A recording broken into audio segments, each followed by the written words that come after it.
Hey, hey, hey! Hello again, friends! Full Circle Wellness family. Tonight, we're back. We are back with another episode of the Let's Talk About It podcast. I am your host, Leah Suzette Newmoff, and tonight we are talking about Full Circle Wellness. We are talking about this whole thing that I'm building here, what I've got going on. I keep talking about it. Right? At the head of a lot of these episodes, I've brought up that I've got this community that I'm building, this Facebook group, all of this stuff. So tonight I'm going to do just a little bit of a dive into what it's about, what we've got going on here, how I got to this place, and what this has sort of come out of for me. Because this actually is something that I brought forth out of my own healing journey. My own healing journey and the work that I've done is what has been the catalyst for wanting to do this podcast, start the Full Circle Wellness community, all of it. Every big dream that I've ever had started with my healing journey. And if I had not started to do that healing work, I wouldn't be here today. So tonight, welcome back. We're going to dive into where I was then, kind of where I'm at now, and then I'm going to talk a little extensively about the Full Circle Wellness model, the framework. So Full Circle Wellness is an idea, again, that I birthed out of my own healing journey. It's this variation on the pie of life. So when I was in therapy, my therapist had me do this thing that was called the pie of life, right? It was you got a circle, it's got pie slices, and each of those spokes of the pie had something like friends and family, work, I don't know, spirituality. I can't remember all of the things that were in that one. But what I've come up with is a variation of that is solely focused on you. Because the thing is, when you are fully well, when you are right with yourself, when you are at peace in your own body, when you've done your own healing work, when you've cleaned up your side of the street, all of your relationships, every sort of interaction that you start to have is going to improve. It's going to become better because you've done the work on yourself to show up in the world unapologetically, authentically, in the way that you want to, healed. And they always say hurt people hurt people. Well, healed people heal people, okay? So it's if you've done the healing work and you show up in the world that way, you're going to spread that light naturally. So this is about getting your shit together. Okay, so that is where it started with me. I had to get my shit together because, you guys, I did not have my shit together several years ago. So my journey honestly started, if you really look back in hindsight, I had all kinds of issues with depression and anxiety as early as, maybe even 8th grade. Middle school things really started to turn down for me. And it's funny because I like to joke that middle schoolers are evil, but that's seriously where it started for me. There was a little bit of bullying, mild bullying, and actually tangent. We love a tangent here. I was just hanging out with one of my very best friends. I've known her since 1st grade, and we hung out this weekend, and we were reminiscing a little bit on just back in the day and all of the crazy stuff that we used to do as kids. We were violent kids. We were bad. We were always starting shit with teachers, breaking all the rules, getting in trouble all the time. And I'm just we look back now and we're what happened? Where were our parents, right? And it's funny because she now has kids. And one of her girls, is as old as we were when we met. So it's just what? Existential crisis, what's going on there? But it's funny to look back and think about that time of your life, right? When did things start getting off? And I think about middle school, right? I think about puberty, comparing yourself to the other girls in the gym locker room. I started to experience a lot of body negativity within myself. And then of course I've talked about at home, things were very erratic. I just never knew if it was going to be loud and crazy and scary, or if there was going to be screaming and slamming of doors, or if it was going to be a loving evening and everything was going to be chill and everybody was going to be laughing. It was just a lot of extremes that led me to a place of sort of shutting down. And then, of course, you go to high school, you've got your usual high school problems, usual high school drama, and then it's just like all of that just like compounds, I think.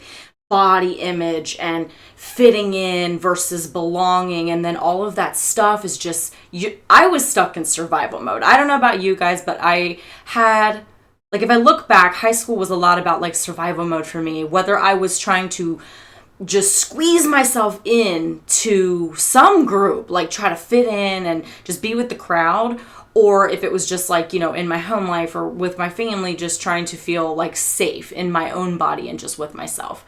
So all of that sort of led to, by the time I went to college, I felt like a fish out of water. I was like not emotionally regulated. And it's like, when I look back, I was so not equipped to leave home and actually go to college. So I only went a couple of like big cities over in the state of Ohio, and, lived in the dorms with, the other freshmen, the other sophomores. I was at that college for 2 years before moving back home to finish my degree. But I was like just batshit anxious, like top of the anxiety, like just everything was dramatic for me. Everything was sending me into like paralysis. And it's weird because at the same time I was doing really well with all of my studies and getting really good grades, but I spent most of my time, you guys, I spent most of my time in my dorm room playing World of Warcraft with my online friends that I didn't know from Adam. Like, back in the day. I am a huge nerd. I will totally own up to that. I'm a huge fantasy nerd. I'm like a total casual when it comes to video games. My boo is actually like a very seasoned, I think he calls it a power gamer, but I am a fucking casual, as it were. So I played World of Warcraft for like ever in college, and I've played games like League of Legends. When I was a kid, I was into Zelda, but it's like neither here nor there. But the point is that I spent most of my time holed up in my dorm room because it was like going out and trying to make friends just made me anxious. Like I was just constantly binge eating. Like I'd go to the cafeteria. There was this guy named Darian. Okay, he made the best sandwiches. It was like Darian's sandwich station, right? And he made the best sandwiches. I'd go, I'd take my little meal pass, whatever. I'd get my sandwich, just stacked with like deli meats and cheese. And like, there's nothing wrong with deli meats, but I'm getting all the bad stuff on this. It's not like I'm eating healthy here. I'm getting the chips, like I'm getting mac and cheese, I'm getting fries, I'm getting pizza, I'm getting sandwiches, and then I'm topping that off with Diet Pepsi. They had Pepsi, not Coke, in their vending machines, and I was like addicted to Diet Pepsi. Like, God, guys, that is so bad for you. The aspartame alone is like just fizzling out your brain cells. So think about all of that just compounding on top of depression, anxiety, and an undiagnosed premenstrual dysphoric disorder. I did not get that diagnosis, you guys, until I was 32 years old. That's neither here nor there. I am actually looking at doing an episode on premenstrual disorder in a couple of weeks and sort of like a deeper dive on my personal journey with depression, but we can just leave that there for now because we don't need to take a deep dive in that direction. I just want to give you guys a stronger idea of like where I sort of came from and where my mental health took me. So we're in college, things are getting like crazy mentally. I started seeing the college therapist, actually. That was like right around the time, that was my second therapist, because my first was the like guidance counselor in high school. And that was due to self-harm. Like my parents found out, and then I needed to start seeing the guidance counselor. It was a whole thing. Obviously that was the best decision for me. But of course, an angsty teenager is like, no, why? I don't want to do that. But in college, I started seeing the therapist there too. And she really helped me like discover a lot of stuff. And of course it was free because I was a student and it was on campus, and that was fantastic because you guys, therapy, as much as I advocate for therapy, I know that it's not affordable for everybody. I wish I could just throw like a little plug in right here for BetterHelp. Like, can maybe you guys, BetterHelp, just give me a call. Let's partner one day because you guys saved my life. But anyway, BetterHelp, check it out. Not an ad. I don't actually have a partnership with them, but that would be cool. College therapist, seeing the college therapist and, working on some of my stuff. But this, it was more of just like talk therapy, right? Like we weren't doing any sort of deep EMDR work. We weren't doing like IFS therapy. We weren't healing trauma. Like it was just like, let's talk about your problems. I was 19, 20 years old. Like how many problems does a, 19, 20-year-old have, right? Actually, I guess you can really have a lot, but we were talking, and then I finally transferred schools. I came home. That was a little better, but I wasn't seeing a therapist once I got home because, again, it was like through the school. New school didn't have anything like that, so I just kind of, picked back up, and I thought, okay, now that I'm home, things will be better. So I, get through college. Things are kind of better-ish, okay, right? Pretty average. Still experiencing the ebbs and flows of what I now know to be premenstrual dysphoric disorder. I just had no idea that that's what it was.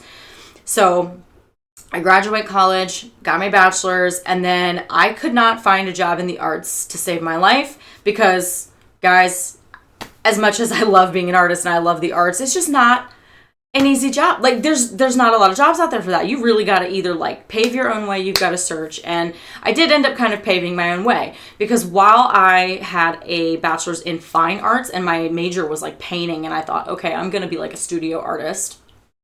What? I ended up kind of teaching myself later the basis of graphic design. So I didn't go to school for graphic design. Like I didn't take a lot of graphic design classes or courses. So I had to sit down and teach myself how to utilize Photoshop, InDesign, Illustrator, like the whole suite. And then I literally, this is when I was at, let me backstep. Because see, I went off on a tangent there. I always go off on a tangent. You guys love tangent, but that was an accidental tangent. After college, I got like just a job because I was in the serving industry. And then this job came along at this real estate office. Bless those people. I've said it before, but bless those people. Honestly, the boss was fantastic. Really, really good guy. And they held space for me at a time when I was falling the fuck apart. And I was there for 4 years. I did not fit. It was very corporate. That is so not me. And I was trying to just make myself fit and try to figure it out. But God, guys, was I in a dark place. So in that dark place, when I finally started to like work on getting out, at first I thought it was going to be like, okay, it's my career. Like I need to change my career. And that's when I started, like I was saying, teaching myself Photoshop, Illustrator, graphic design, etc. And what I would do was like make up projects for myself because that wasn't my job. So I needed to create a portfolio and a resume of those things. So I started making up projects for myself, or I'd find something online like, oh, here's fake company A, make a deck for them, like whatever. And I would just put together marketing materials, whatever. And then I started just building a portfolio so that I could apply for graphic design jobs. And eventually I got this job at this art consultancy. I've talked about it before and I will not talk about it again because it was hell on wheels, and I was there for a year. I'm just gonna leave that right there. I'm just gonna leave that right there on the table. That was also not a good time in my life. I'm talking about just this darkness, just whew. But in that job, I was actually a little bit better than the real estate office. So we'll step back to the real estate office because that is where I peg my healing journey as starting. I was, I think, 22 to like 26-ish in that office. And around 2016, 2017 is when I started working on a career change. I found this platform called Work Bigger, really fantastic stuff. I started working with a coach, like a career coach, and just trying to figure out like what it was that I wanted to do. And the purpose of that work was to sort of identify what my mission was. And that was the first step, I think, in my healing journey. It was that decision to like put the artist cape back on, stop trying to come up with ideas about how I can like go into real estate or marketing or project management or whatever the F, because I wanted, a job that was like a real job. Like, guys, society tries to put us in such a box and set us on such a path. And if that's not your path, that's fine. Pave your own. Please pave your own. That could be a whole nother episode, like paving your own path, getting out of the like 9 to 5 or just the thing that that society wants you to do. And it's funny that I say that because I have a 9 to 5 job, but it's like pave your own path, figure out who you are, do your own thing. Neither here nor there. So I started doing that work. And when I started working with a coach like that, and it was actually a set of 2 coaches. It was like a lead coach and sort of a sub coach. When I started working with them, it invited me to start working on personal development. And I didn't necessarily think of it that way, but that's really what it was. It was the foundation of thinking like, okay, I'm capable of change. I can get out of this situation. Here I am, darkest point of my life, crying in corners of the office, screaming in my car, thinking about, not wanting to live my life anymore, drowning in drugs and alcohol. And then I finally put that artist cape back on. And we talked about this in my creativity episode. Once I decided to start creating again, my healing started to happen naturally, because making artwork and creating artwork has always been something that's extremely healing for me. So that started to show me essentially that there was some real deep stuff going on. And then I decided, okay, maybe I can work on this. Like, maybe if I just try, I can figure out how to work on this. Because let's face it, like at that point in my life, I was emotionally dysregulated. I would come home, binge eat, binge drink, smoke a ton of weed, doom scroll on my phone while I watched the same shows and movies over and over and over and over again. Just, turn on Netflix, something I've seen, just let it play, wouldn't even be watching it, and I'm scrolling on my phone. And what I found out is that my nervous system was so emotionally dysregulated. What was going on is that I was going into a freeze state by the time I got home. I would just come home and completely shut down because I had nothing left. I was so triggered and emotionally distraught throughout the day. And you know what? Tangent. A big part of that was that when I was working at that office, I sat at the front desk and there was TV like right to the side of me. And, we kept it on all day. And what we kept it on was the business news. It was like the NASDAQ, it was the stock markets and stuff like that. But they would run political commentary. Like they were keeping up with the 2016 election. And I was just like, I'm not going to get into politics or anything here because that's not what I want to use this platform for. But at the time, I was just like so stressed about the state of the world. I'm sure everyone was in 2016, even in 2020. It's just been a clusterfuck since then. And I was watching that not 24/7, but 9 to 5. Actually, it was like 8 to 5 every single day. I'd be in, the bell would ring for the stocks, the news would start. I'd be, leaving when the bell went off for, the S&P 500, the stock market. And all day, just hearing. And no offense to media. I actually have a friend that works in media. My very best friend works in media. No offense to media. But I think there's a lot of, they've got to get our attention. So a lot of the stuff that they grab us with is inflammatory in nature because it's like, oh, I want your attention. I need you to pay attention. I think stuff like local news is a little bit different just because they are typically sharing stuff that's going on a more local scale, events and things like that. But on a national level, you get this news and it's a lot of it is just like, holy shit, what's going on in the world? And sometimes it can be objective, but sometimes it can be very, there's an opinion sort of like veiled over it, right? That's not the point of the conversation. But either way, I'm sitting in front of that all day and it was just really, really, really affecting my mental health. I mean, I would get on Facebook and like go off on people over politics, religion, whatever, views, hot topic views, right? Women's rights, LGBTQ rights, whatever the conversation was. I'd be on the internet like screaming at people, telling them to go die under the rock they came from. And I'm like, oh my God. I looked up one day and I was just like, who the fuck have I become? I'm an alcoholic. I can't deny it. I'm 27 at this point. I'm looking around. I'm like, I literally rush home ready to drink every night.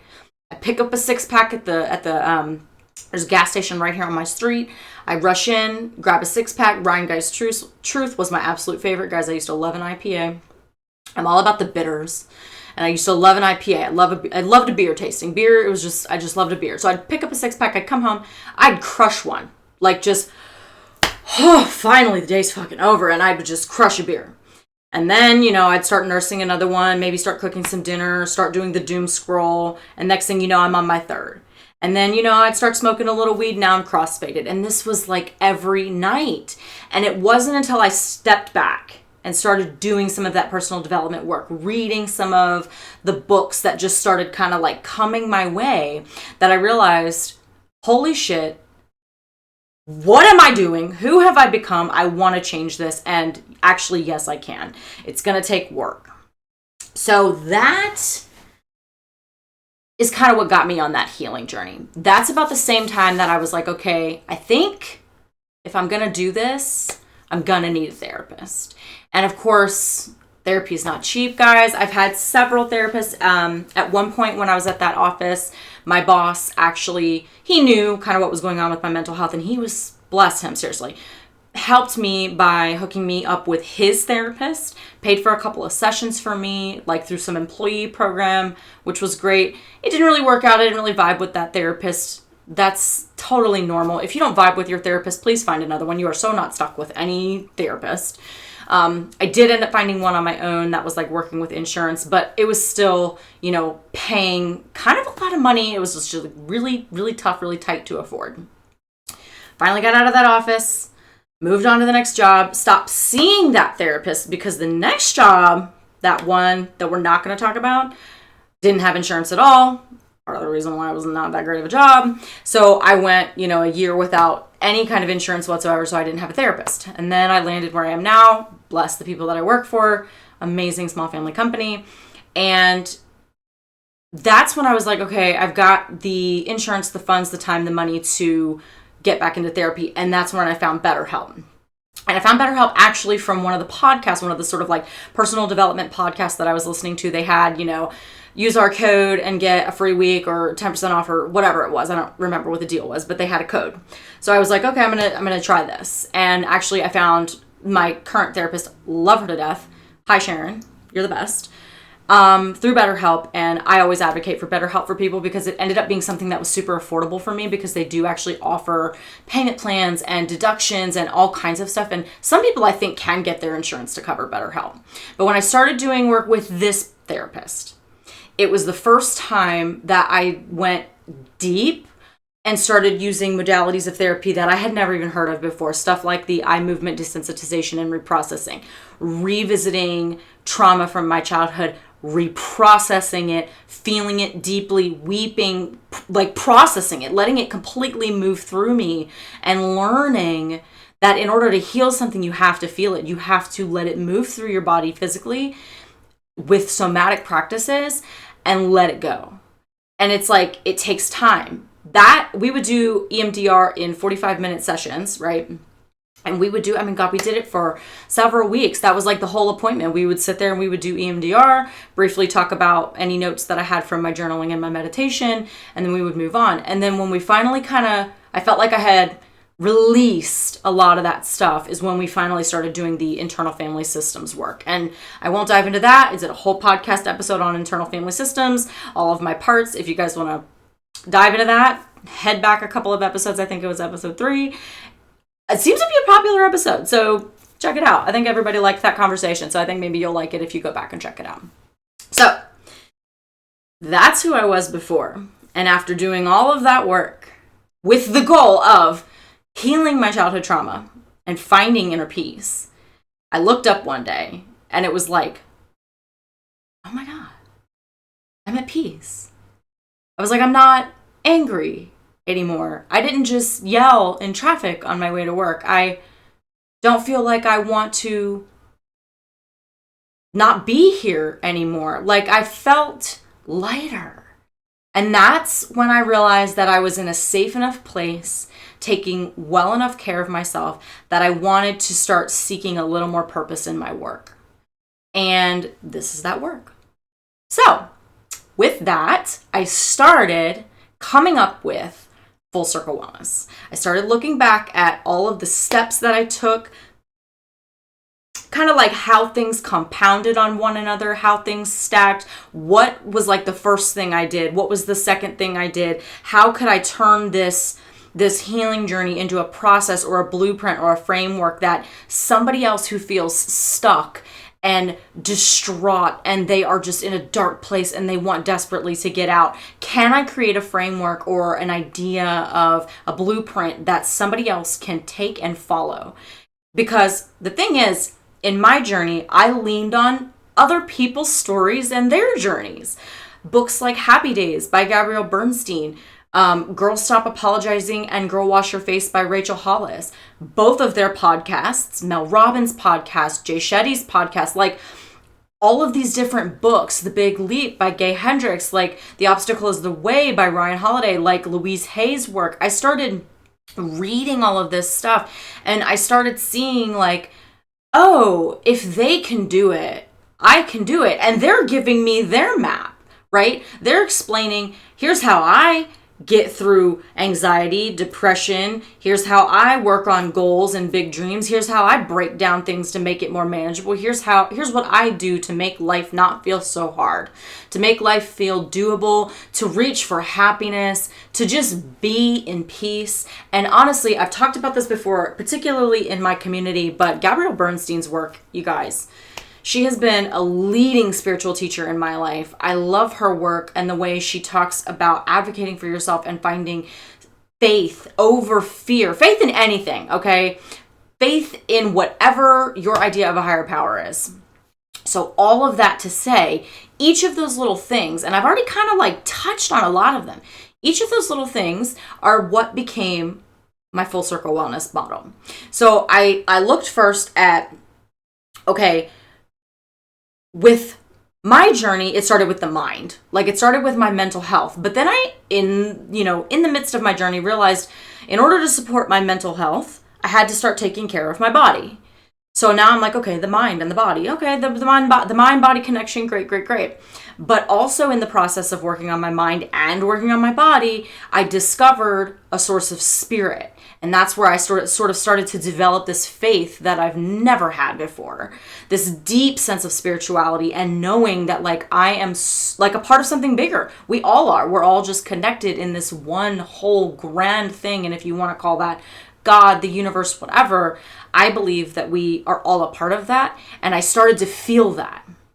So then I was like, okay, mind, body, spirit. All right, these are sort of like 3 core areas of stuff. That's like where everything sort of falls into one of these buckets. Everything that I'm doing fits into one of those buckets. So I was like, okay, 3 core areas of wellness: mind, body, spirit.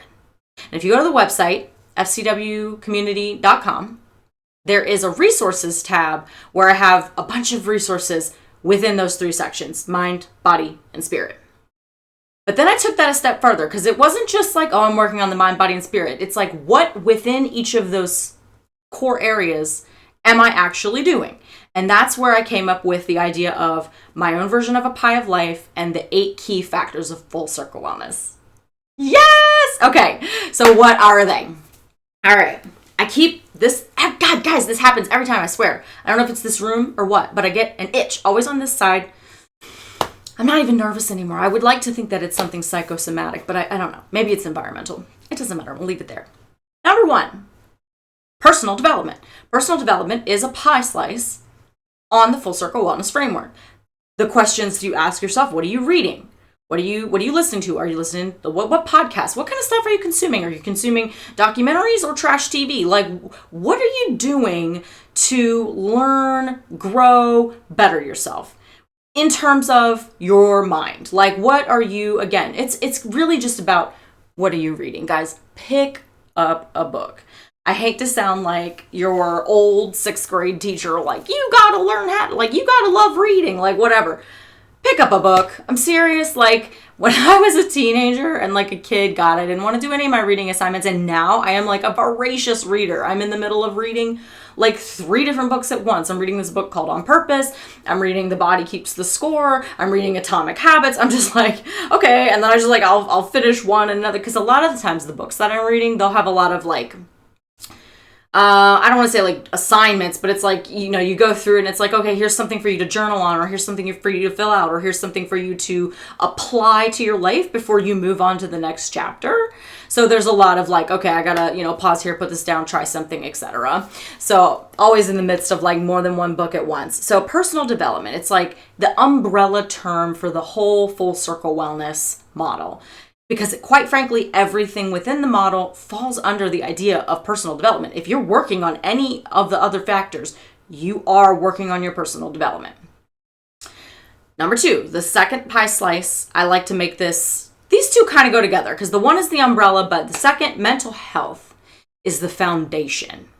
It is the foundation of your wellness, period.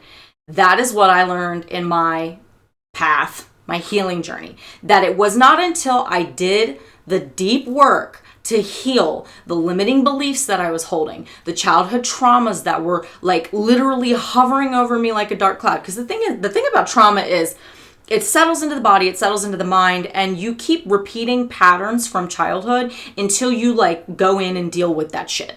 You either go in and deal with your darkness and your demons and you work with a therapist and you do the hard work and you cry it out or you scream it out or whatever you need to do. You either do the work, you either face it, feel it and heal it, or it will keep coming. It's going to keep coming up.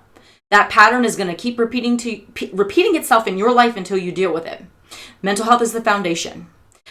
In my journey, one of my biggest triggers, one of the biggest like deep dark things that I was holding on to, and I talked about this in the IFS episode, was that I didn't feel like I was enough, which means that anytime I would try to tackle my fitness or my nutrition, no matter, or my finances or trying to find purpose in my work, whatever, or even just having fun with myself, no matter what I tried to accomplish, I felt like I wasn't enough. I felt like I wasn't even worthy, not only of the work, but of the results that I was seeking.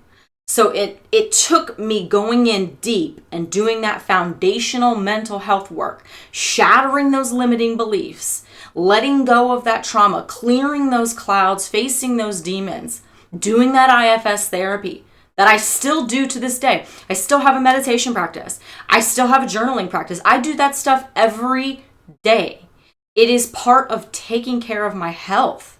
And with that foundation, from that foundational place, then I was able to start working on the other slices of the full circle wellness pie. So next, for me, I like to say the next slice is actually faith and spirituality. Again, I'm not here to tell you what to believe. I'm not going to do that. I don't believe in that. I can tell you what I believe. I'm not going to go on a whole tangent because you know me, I'm woo-woo. I'll just get on about the universe and God and all of the things and how we're all connected and the stars and everything. But the point of that slice is that whatever you believe in, I want you to believe in something. I want you to have faith in something, whether it is, if you're Christian and that's the Christian God, maybe you're Jewish, maybe you're Wiccan and pagan, maybe you are, I don't know, I can't think of another religion off the top of my head right now, even though there are literally thousands. Whatever you want to believe in something. Because the point is, when stuff gets hard, having a source of faith is literally your own internal support system. Because what I believe is that God, the universe, spirit, source, energy, it's not out here. It's right in here. To connect with that, you go inward. You are always being guided by the universe. And if you have faith in that, all you've got to do is close your eyes and get quiet long enough to hear the guidance come through to you. And that was something that started to come up for me as I started doing a meditation practice, which was something that my therapist had me start doing from day one. It was like day one, and I was like, oh my God, like I don't want to do... I can't get my mind to be quiet, blah, blah, blah. And what she said to me was, it's not about necessarily making your mind quiet. It's about allowing those thoughts to come up without judgment and letting them pass. You're observing them and taking note of what's coming up for you. Because when you let that happen, you start getting so many insights about yourself. Because your mind is always trying to communicate to you. Your subconscious is trying to get messages, trying to tell you like, man, you should have set a boundary and you didn't. That's why like you ruminate on things, and worry and stress comes from not listening to those parts of yourself that are screaming like, please listen to me. So your mind just runs and runs and runs. But if you stop and you listen and just let those thoughts float down a river, in a meditative practice, things get quieter and more peaceful. You start to understand more about yourself. And my faith and my sense of spirituality grew from that. I started to get that guidance that I was looking for. And that now grounds me. And I think when stuff gets tough, even if I don't maybe want to lean on somebody else, I know that I can lean on that faith that I have. So I put that one as kind of like the next thing. And then from there, I say, so the next pie slice, number 4. So we just like number 3. Faith was number 3. Number 4 is fitness. Take care of your body, you guys. Walk, lift weights. Our health is our wealth. You have got to take care of your body. And the thing is, this was like, when I started doing my therapy, my therapist was like, I'd like to see you take a walk. Like, I want to see you get outside every day. There were a couple of reasons. One, she wanted me to get sunshine because vitamin D, and that's super good for your mental health. She also wanted me to do sort of like a meditative walking practice where I would walk and focus kind of like on the trees and the sun and whatever I was hearing and whatever I was feeling, and think about my feet on the pavement and the birds in the trees. It was just sort of this mindfulness walk on getting like present. And then I started to just do it more often. And then I realized, like, I really love being out in nature, but this is also starting to make my body feel better. So it was like, okay, like, take care of my body. Now, in my story, and I won't go on like a huge tangent here, but in my story here, there was, in 2021, I broke my leg. So my physical fitness got put on a real back seat for a while. Like, I had to get surgery, plates and screws. It was a whole thing. I had to do physical therapy. But I bring this up because in that physical therapy journey, when I had to start like literally learning how to walk again, because like, you guys, the day that I like put the crutches down and tried to stand, I almost fell over. You have no idea.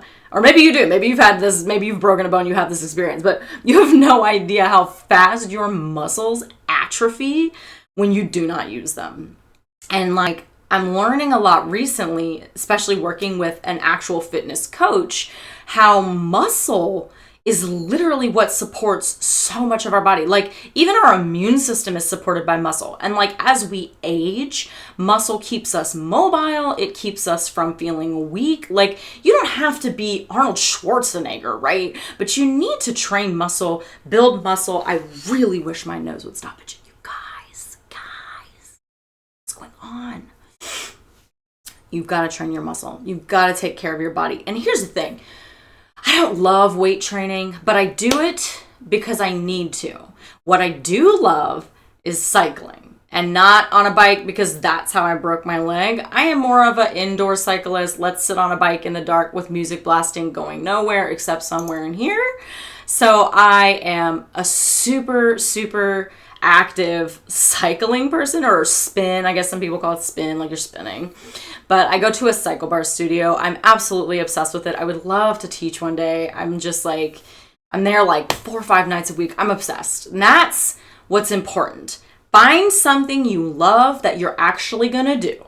I also very much like to walk. What I don't like to do, I don't like to swim. I hate the water. I'm not gonna use that as my form of exercise. I hate running. I hate getting on an elliptical. My toes always go numb. I'm not going to do that. I'm not going to choose something that I don't like.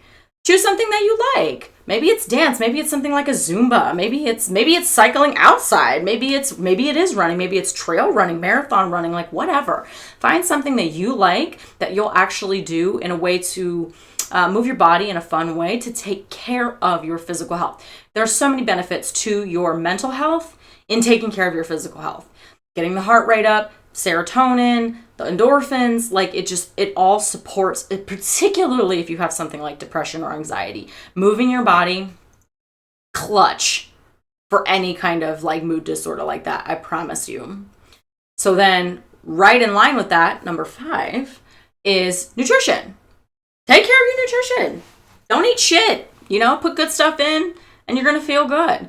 That was always something tough for me because, like I said, I used to be addicted to things like Diet Pepsi. I'm eating crap in college. I've never really, taken care of my nutrition in that way. And it was like eating a lot of sweet stuff, eating a lot of junk. And it's like, I would always, I had, in hindsight, it was pretty much an eating disorder. It was binge eating disorder because I was utilizing food as a emotional comfort blanket.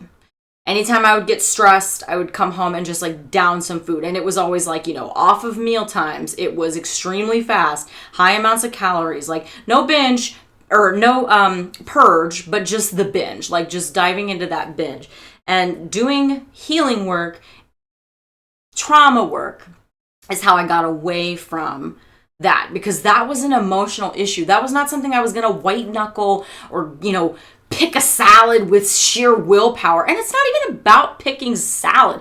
Guys, there are no like good and bad foods. Like certainly there are foods that are going to be like literally bad for your body. Like don't eat,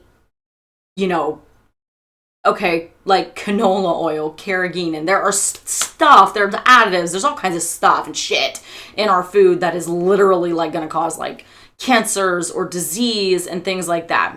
But in terms of like, I can't have this, but I can have this, like that is disordered eating, and it is like so pushed on us by our society. I would like to think that we are kind of reaching into a new era with our society of, you know, functional medicine, understanding gut health, things like that. And maybe it's just me. Maybe I just live in a bubble and that's what my algorithm gives me on social media because that's what I care about. But I'd like to think that things are getting better. I hope they're getting better.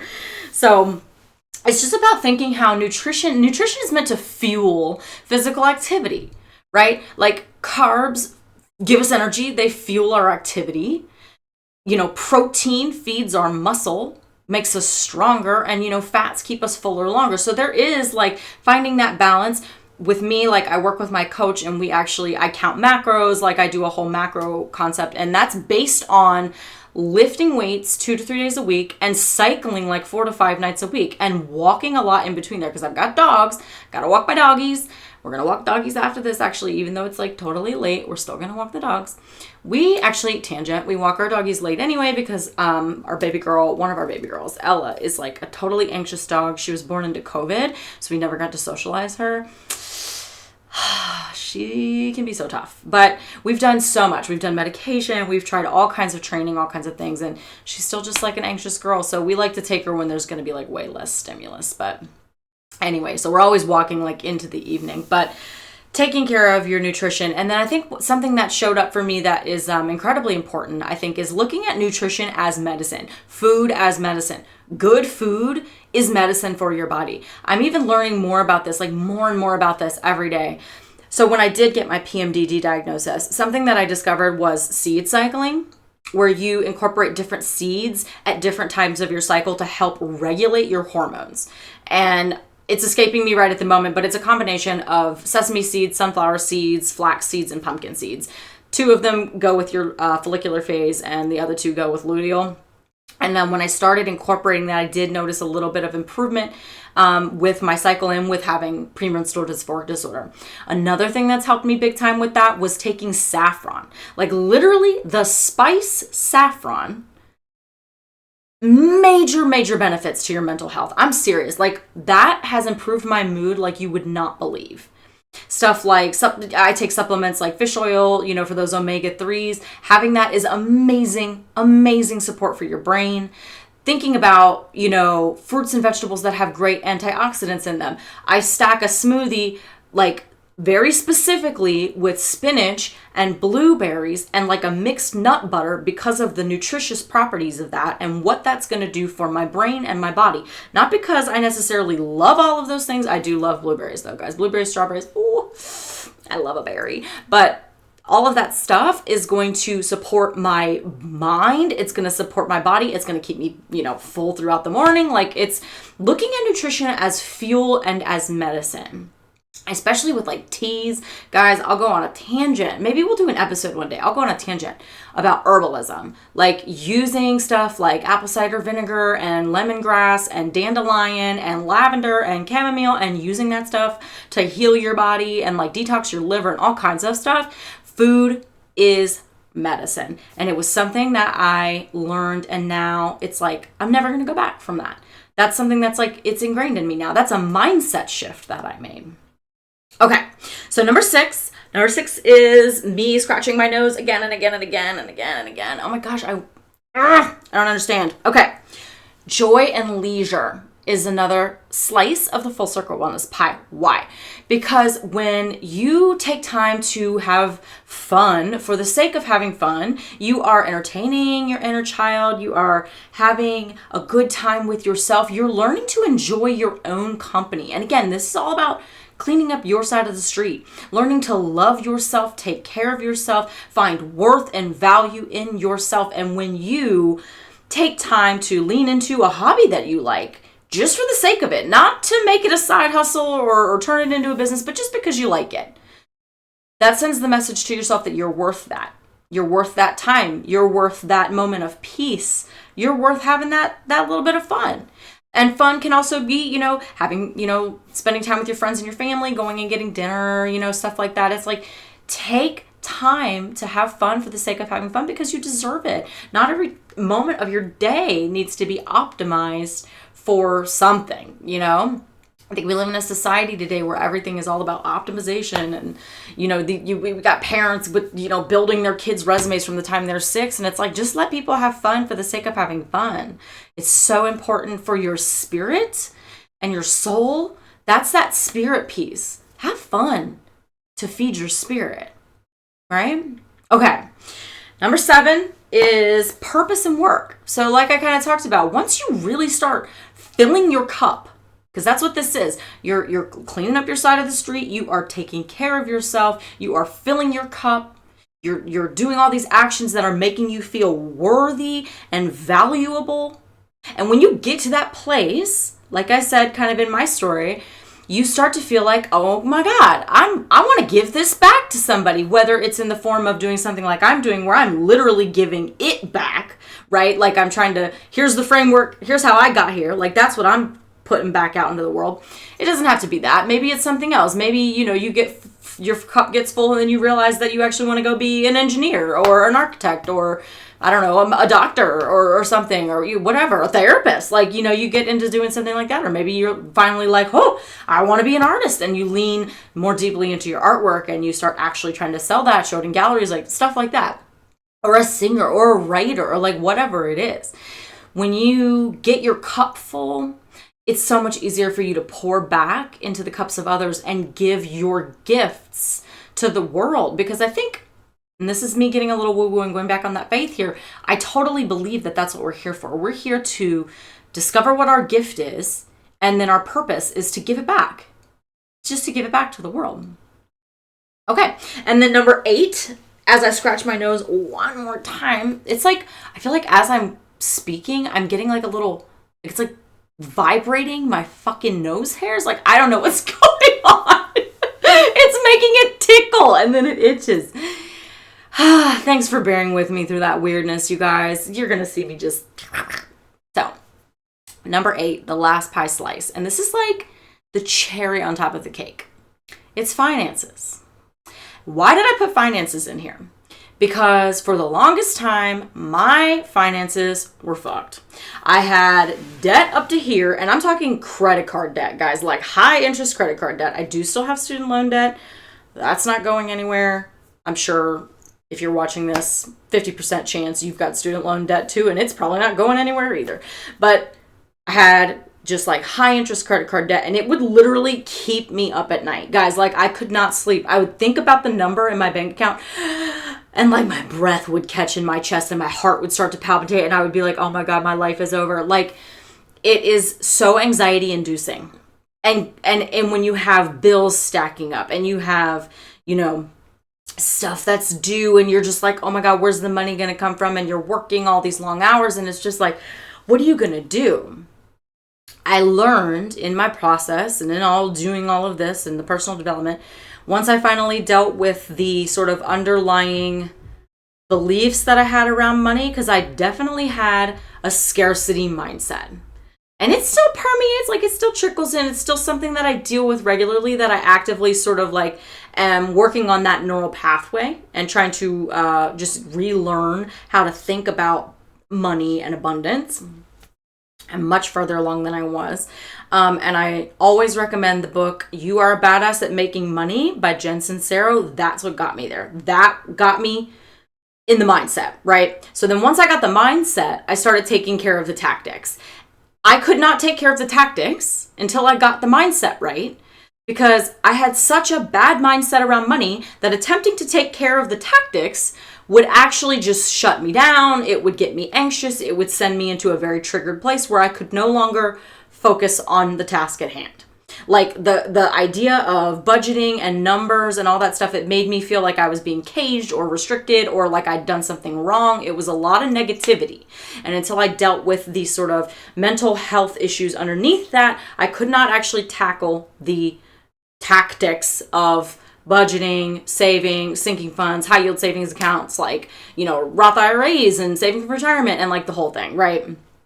So if you're that person, mindset, mindset, mindset. And then tactics. And for tactics, I recommend the work of Ashley Feinstein Gertzley. She has a book called Financial Adulting that I used, and it was wonderful. I recommend.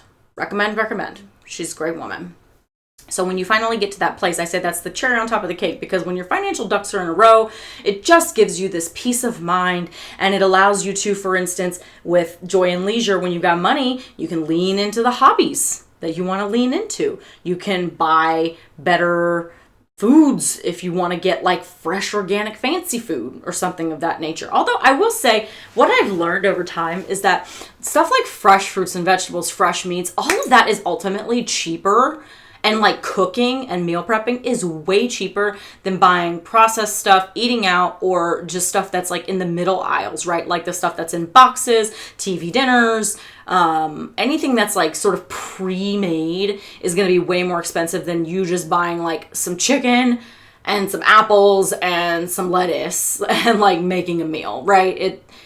It doesn't seem like it. And I think a lot of people get bogged down, but we started doing a lot of meal prepping. We also have the privilege of buying in bulk. So we do like Costco trips.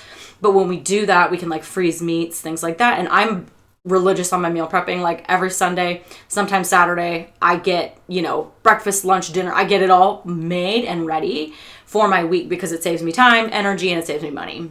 So I'm big on stuff like that. And then like when you finally start to see how all of this works together, you realize, okay, this thing supports this thing, supports this thing, supports this thing.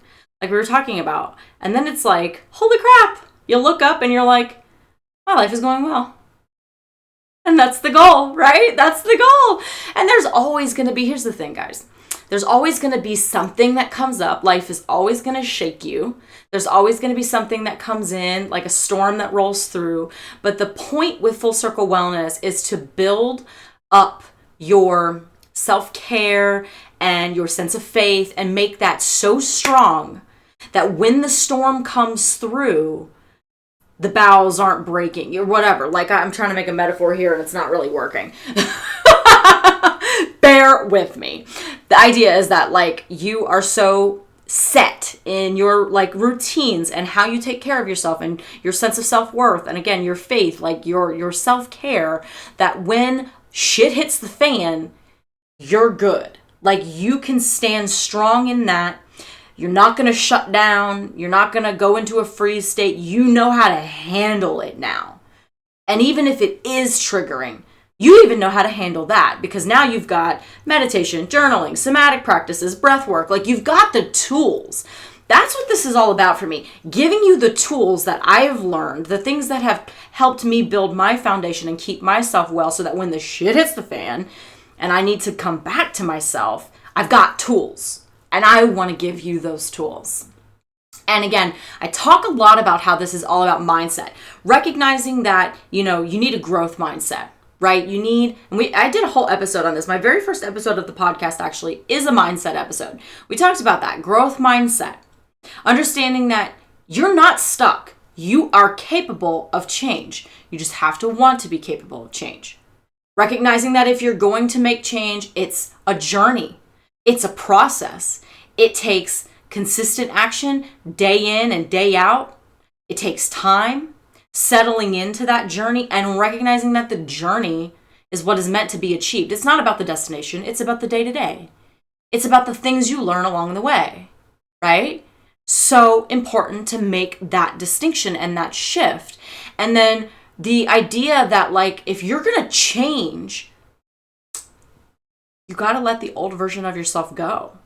I was not going to stay in a job that wasn't serving me, in limited mindsets that weren't serving me.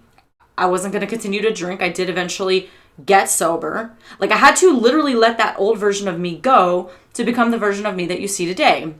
The version of me that's calm and regulated and has the courage and the confidence to do this, to sit here and chase a dream, to get up at 5:30 in the morning and go to the cycling studio. I don't always go at 5:30 though, guys. Let me tell you. I think I've done the 5:30 class like 3 times. I'm usually there at 6. I'm more of an evening gal, right? But having the ability to do those things. It all started with the belief and a mindset shift. A mindset shift in that I believed that I could do it. It was like, no, okay, I think I can do this. So, with that said, if you are resonating with this and you're feeling like you're stuck and you kind of jive with what I'm saying, you want to start doing some personal work, but maybe you feel like, oh, I don't think that I can, and you need to work on that mindset, I've got you, okay? A little while ago, I created a guide to work on your mindset. It's called The Complete Guide to Mastering Your Mindset. I'll put a link in the comments. You can also find it in the link in my bio and my Instagram. But I would love for you to pick that up if you are feeling like, I kind of want to start tackling this work. I kind of want to dive into some personal development, work on myself, and go from, feeling stuck to thriving in my life. I think that's a really good place for you to start. So I'm going to link that out. I'm going to link out a couple of other things I've got. So with, this whole Full Circle Wellness thing, I also pulled together a Full Circle Wellness private Facebook group. Private because I don't want trolls in there, but it is, you can invite your friends. There's obviously rules on how to post or whatever.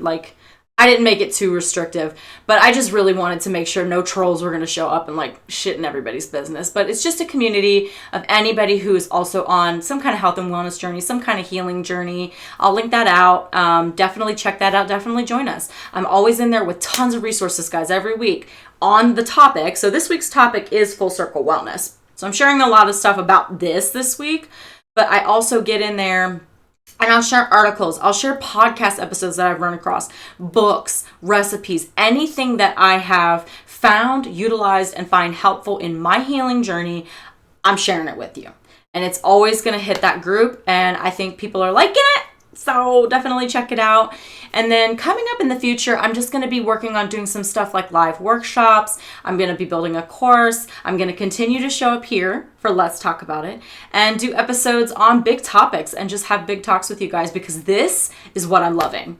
I'm loving health and wellness. The world needs this right now. And that's what I'm passionate about right at the moment. So even though I'm sitting here still on the floor of the studio, guys, but we have some super cute little fake plants and my very small stuffy collection and all my art and me and you. We're doing the damn thing. So with that said, I'm really glad you guys joined me for this episode. I hope you're loving it. I hope that this sounds like something you could get into. And if you're digging it, please subscribe, share it with a friend. I'll be back again next Wednesday with a new episode on, I don't know what the topic is next week. I don't think I've decided yet. I was working on that today. Stay tuned. You'll find out. Until then, be well. Love you.